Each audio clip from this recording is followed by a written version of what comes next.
என்னங்க நடக்குதுங்க? அதாவது விஜய் டிவி பிக் பாஸில் முடிவு பண்ணிட்டாங்க. அரோராவு தான் கப்பை தூக்கி கொடுக்கணும்னு முடிவு பண்ணிட்டாங்க.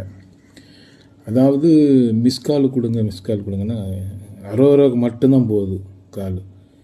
வேறு திவாவுக்கு போகல, சபரிக்கு போகல, விக்ரமுக்கு போகல. அரோராவுக்கு மட்டும்தான் போகுது.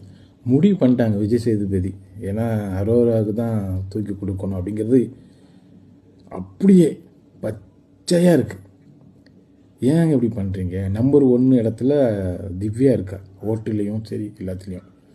நீ எப்படிங்க உங்கள் பையனுக்கு, விஜய் சேதுபதி பையனுக்கு அவளை கல்யாணம் பண்ணி கொடுக்க போகிறேன்னு சொன்னீங்க. அதுக்காக எதுலேயுமாங்க நீங்கள் எல்லாம் பண்ணணும்? விஜய் சேதுபதி வர வரவாக கட்டி கொடுக்குறேன்னு எல்லாம் பேசிகிட்டு இருக்கே உங்கள்